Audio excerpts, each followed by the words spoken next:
സിദ്ധു എവിടേക്കാ? വെറുതെ ഞാൻ വരാം. ആ സിദ്ധു, ഒരു കാര്യം ചോദിക്കാൻ മറന്നു. ഞാൻ നേരത്തെ പറഞ്ഞില്ലേ ഗൗരിയുടെ ഫ്രണ്ട് ഇവിടെ വന്നിരുന്നു, ഡോക്ടർ ലക്ഷ്മി. അവരിവിടെ വന്ന് എന്നെ മീറ്റ് ചെയ്തു. അവര് സിദ്ധുവിനെ ചോദിച്ചു.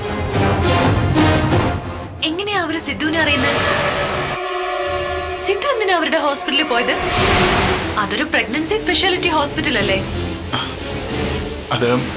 അത് ഞാൻ അന്ന് ഹരിയേട്ടനൊപ്പം. പുറത്തേക്കൊന്നും ഇറങ്ങണ്ട. വെറുതെ എന്തിനാ ആളുകളെ കൊണ്ട് ചിരിപ്പിക്കുന്നത്?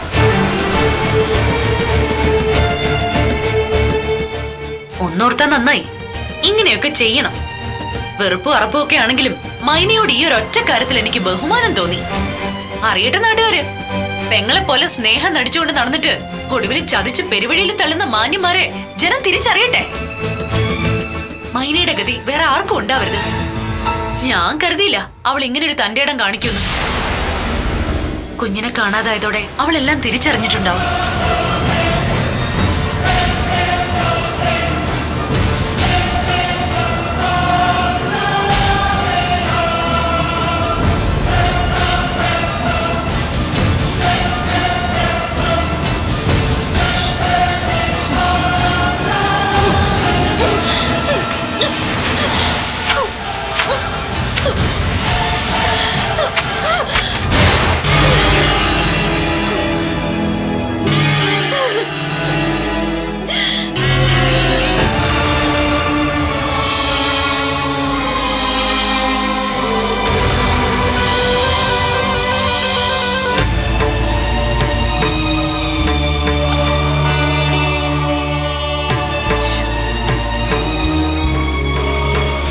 കുറയുന്നില്ലല്ലോ ഈശ്വര.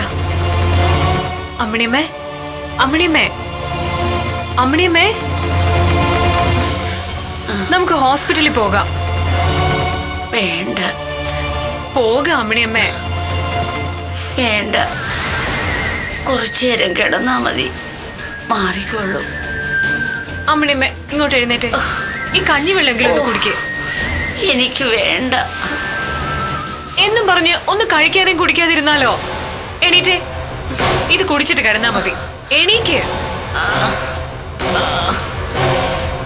അയ്യോ,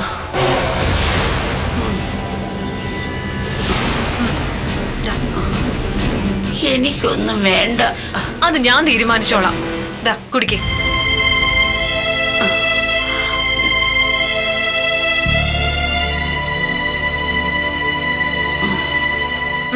കുടിക്കേ.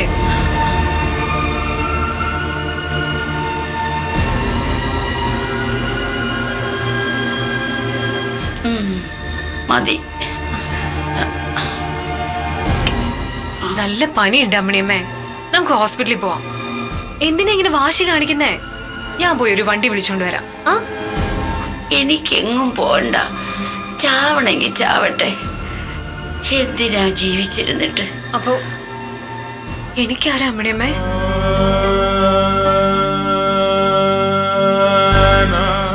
കുറച്ചു നേരം അടങ്ങിയിരിക്കാൻ പറഞ്ഞ കേക്കില്ലല്ലോ.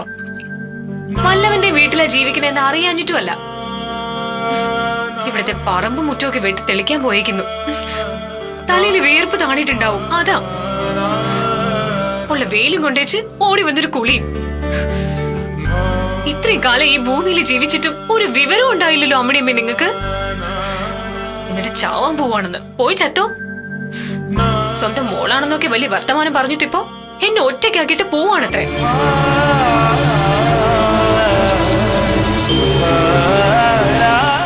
എന്തേ നിർത്തിയത്? പറ, എന്തെങ്കിലുമൊക്കെ പറ. നിന്റെ വഴക്ക് കേട്ടിട്ടെങ്കിലും എന്റെ പനി അങ്ങ് പോട്ടെ.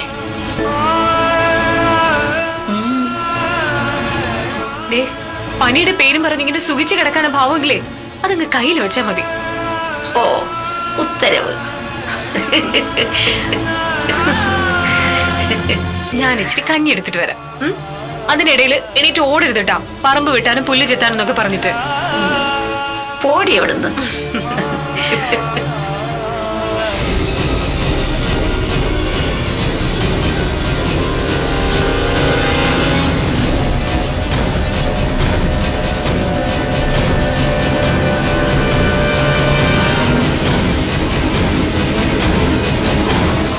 പറ്റി അമ്മണിയമ്മേ? ചെറിയൊരു പനി. എന്നിട്ട് ഇങ്ങനെ ഇരിക്കുകയാണോ? ബാ എണീക്ക്, ഡോക്ടർ അടുത്ത് പോവാം. വേണ്ട, ഞാൻ പറഞ്ഞതാ, കേക്കണ്ടേ?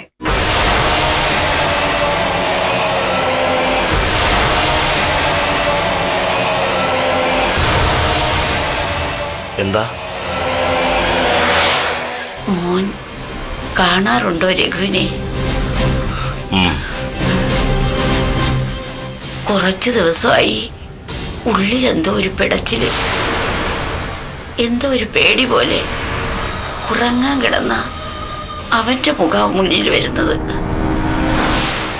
മോനെ, അവനോട് ഇങ്ങോട്ട് വരാൻ പറയൂ, ഒന്ന് കാണാനാ. അത് അമ്മണിയമ്മ, ഞങ്ങൾ തമ്മിലിപ്പോ അത്ര നല്ല രസത്തിലല്ല. ഞാൻ ഒരുപാട് ശ്രമിച്ചു നോക്കിയതാ അണ്ണനൊന്ന് മാറ്റിയെടുക്കാൻ. അമ്മിണിയമ്മയുടെ മകനെ മാറ്റിയെടുക്കാൻ ഇനി ഈശ്വരൻ വിചാരിച്ചാലും നടക്കില്ല. ഒരു തരം ഭ്രാന്തായാക്ക്. അറിയാം, അതങ്ങനെ ഒരു ജന്മമായി പോയി. എന്നാലും പെറ്റതള്ളയ്ക്ക് വലിച്ചെറിയാനാവോ? പറഞ്ഞ അവൻ വരില്ല. എന്നാലും ഒന്ന് ചെന്ന് പറയാമോ, ഈ അമ്മയ്ക്കൊന്ന് കാണാനാണെന്ന്?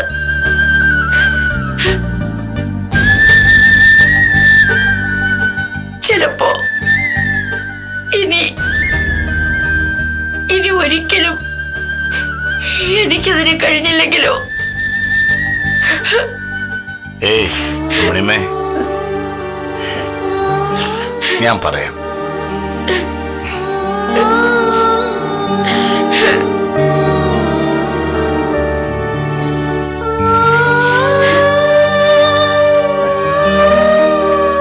ഏയ് ധൈര്യമായിട്ടിരിക്കെ, ഞാൻ പറയാം.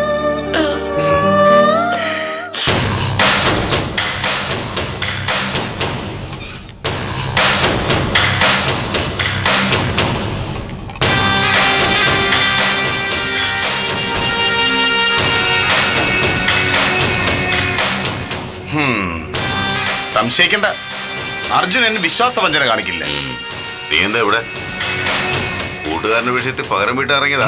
ഓ, അത്രയ്ക്കൊന്നുള്ള ആളൊന്നും ഇല്ല അണ്ണാ. നമ്മളൊക്കെ പണ്ട് അണ്ണൻ പറഞ്ഞതുപോലെ മിഠായി കേസ് മാത്രം കണ്ടു വളർന്നവരാ നമ്മളൊക്കെ. ഞാൻ പറഞ്ഞ ഒരു ഒറ്റ ഡയലോഗും മറക്കാതെ എടുത്ത് വെച്ചിരിക്കല്ലേ? കൊള്ളാം, ഭാവിയുണ്ട്. എവിടെ? നല്ലൊരു കാശിന് എന്നെ തീർക്കാൻ ഒരു കൊട്ടേഷൻ കിട്ടിയാൽ അന്ന് തീരില്ല എന്റെ ഭാവി. അങ്ങനെ വല്ലതും ഉണ്ടെങ്കിൽ ഒന്ന് മുൻകൂട്ടി പറഞ്ഞേക്കണേ.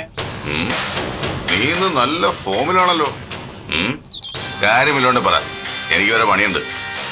പുതിയ പണിയായിരിക്കും. നീ പോടേക്കാ. നിന്റെ വർത്താനം കേട്ടതൊന്നും കാലന്റെ കയ്യിൽ നിന്ന് ഞാൻ സബ് കോൺട്രാക്ട് എടുത്തിരിക്കുകയാണെന്ന്. നീ വന്ന കാര്യം പറ. ഞാൻ പറഞ്ഞ നിങ്ങൾ എങ്ങനെ എടുക്കുമെന്ന് എനിക്കറിയില്ല. നീ ലാഗ് അടിക്കാതെ കാര്യം എന്താന്ന് വെച്ചാൽ പറയടാ. അമ്മണിയമ്മ, നിങ്ങളുടെ അമ്മ പറഞ്ഞിട്ട് വന്നോ ഞാൻ. തള്ളക്കെന്താ വിശേഷം? 2 ദിവസമായിട്ട് തീരെ വയ്യ. അണ്ണൻ അവർക്കൊന്ന് കാണണമെന്ന്. ലോകത്തുള്ള സകല മുള്ളുകെട്ടും നീ അങ്ങ് ഏറ്റെടുത്തിരിക്കണോടാ? എനിക്കറിയാൻ മേലാണ്ട് ചോദിക്കുക. എന്റെ ചുറ്റും കിടന്നോടാ നീ വേറെ വല്ല പണിക്കും പോടേക്കാ. അമ്മയ്ക്ക് വയ്യ, പെങ്ങൾക്ക് വാദം എന്നൊക്കെ പറഞ്ഞ് വന്നിരിക്കുക. ഉള്ള മൂടുകളെ. എടാ, നീ എന്തിനാ ആ തള്ളയുടെ കാര്യം അന്വേഷിക്കാൻ നടക്കുന്നേ? അണ്ണാ, ഞാൻ ഈ പറഞ്ഞത് കണ്ടവരുടെ കാര്യമല്ല, നിങ്ങളുടെ പെറ്റ തള്ളയുടെ കാര്യ. ഞാനിത് ഇവിടെ വന്ന് പറഞ്ഞത് ആ വയ്യാത്ത അമ്മ പറഞ്ഞുകൊണ്ടാ. എനിക്ക് വേണമെങ്കിൽ നോന്ന് പറയാം. ഇവിടെ വന്ന് നിങ്ങളുടെ വായിലിരിക്കുന്നത് കേൾക്കേണ്ട കാര്യമില്ല. പക്ഷെ ഒരമ്മയാ ഒരു മകനെ കാണണമെന്ന് പറഞ്ഞ് അയച്ചത്. അതുകൊണ്ട് മാത്രമാണ് വന്നത്. അല്ലാതെ നിങ്ങളുടെ ചുറ്റും കിടന്ന് ഓടാൻ വേണ്ടി വന്നതല്ല. എനിക്കതിന് താല്പര്യമില്ല. കഴിയുന്നുണ്ടെങ്കിൽ ഒന്ന് ചെന്ന് കാണാവരെ.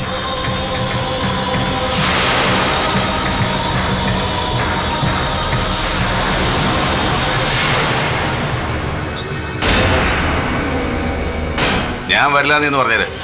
എന്തിനാ കണ്ടിട്ടിപ്പോ? അസുഖം വന്നാൽ വല്ല ധർമാശുപത്രിയിലും പോയി മരുന്ന് വാങ്ങിച്ചു കഴിക്കണം. അല്ലാതെ മോനെ കണ്ട് കുറെ കണ്ണീരൊഴുകിയിട്ട് എന്താവാനാ?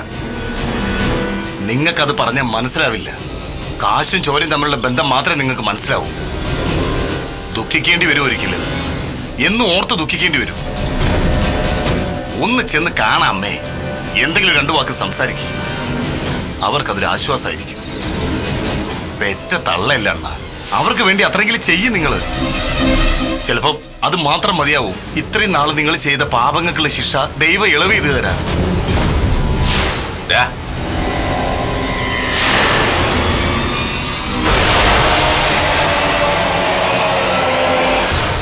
ഞാൻ വരില്ല, അങ്ങനെയൊന്ന് പറഞ്ഞേക്കും. പിന്നെ പണിയെടുത്താലേ അതിന്റെ കൂലി കണക്ക് പറഞ്ഞ് വാങ്ങിക്കുന്നതാ ഞാൻ. എനിക്കുള്ള ശിക്ഷകളും അങ്ങനെ തന്നെ വാങ്ങിച്ചോളാം. ഒരുത്തരും അത് മാത്രമായിട്ട് ഇളവ് ചെയ്ത് തരണ്ട, മനസ്സിലായല്ലോ? ചെല്ല്.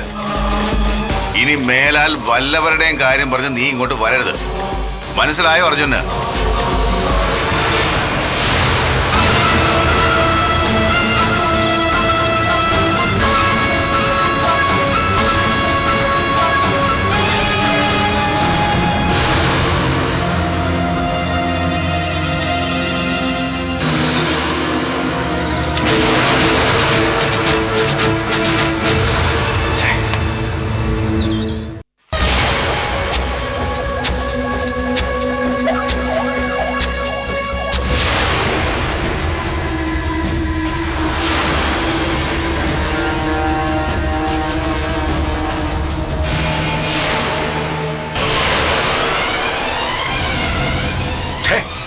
നശൂലം.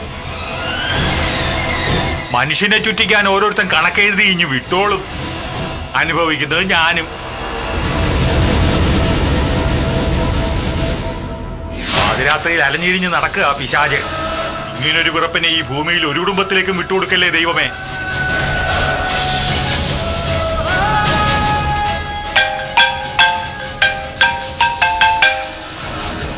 സീതാലക്ഷ്മി, ഇവളെന്താ ഈ നേരത്തിന് വിളി? ഹലോ, എന്താ ലക്ഷ്മി? ഏട്ട കിടന്നോ?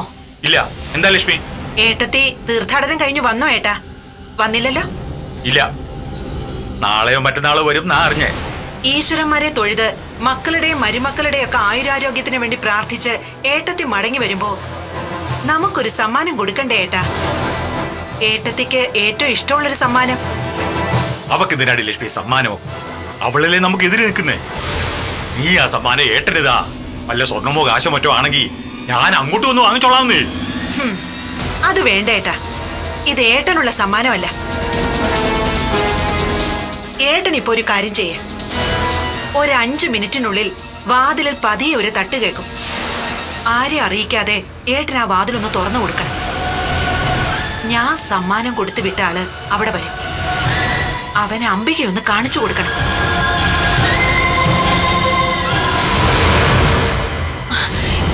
ഏട്ടൻ കേൾക്കുന്നുണ്ടോ? നീ പറ. എന്നിട്ട് ലൈറ്റ് ഓഫ് ചെയ്ത് ഏട്ടൻ പോയി കിടന്നുറങ്ങണം. എന്ത് ശബ്ദം കേട്ടാലും ഇറങ്ങി ചെല്ലരുത്. ബാക്കി ഞാൻ നാളെ നേരെ കാണുമ്പോ പറയാം. Good night.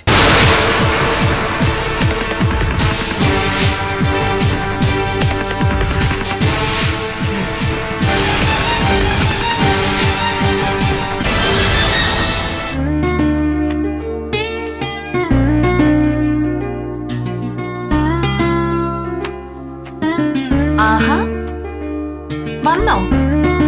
ഇത്ര വേഗം മതിയാക്കിയോ മുറ്റത്തെ നടത്തം?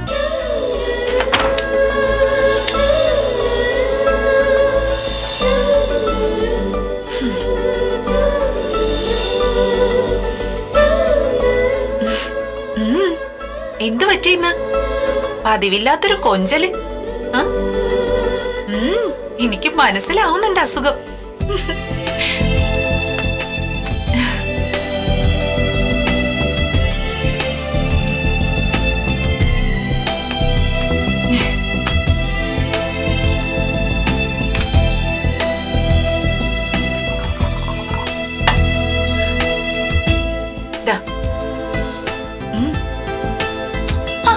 മരുന്ന് കഴിക്കാൻ ചുമ്മാ.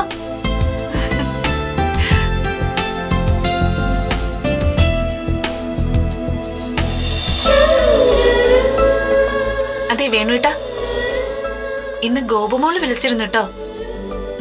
നമ്മള് വീക്കെൻഡിൽ അവളെ കാണാൻ ചെല്ലുന്നു പറഞ്ഞപ്പോ എന്താ സന്തോഷം.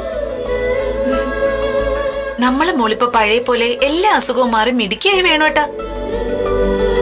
ഇന്ന് അവള് ഫോണിലൂടെ ഓരോന്ന് പറയുന്നത് കേട്ടപ്പോ സന്തോഷം കൊണ്ട് എന്റെ കണ്ണ് നിറഞ്ഞുപോയി.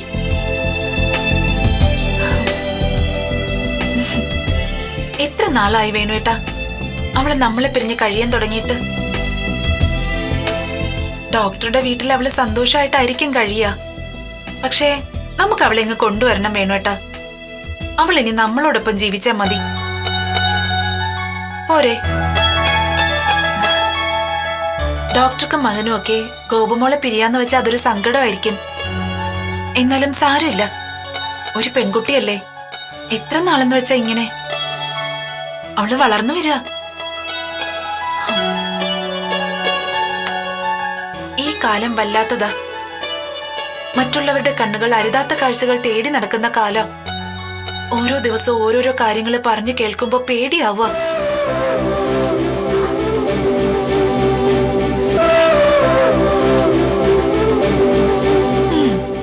മോനെ, ഇവിടെ ഇരിക്ക. എനിക്ക് ഉണങ്ങാനിട്ട തുണി എടുത്ത് വെക്കണം. അടുക്കളയിലെ ജോലി ഇനിയും ബാക്കിയാ.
വായടയ്ക്ക് സാറേ. സീതാലക്ഷ്മി മാഡം വിളിച്ചില്ലേ? എവിടെയാ പെണ്ണ്?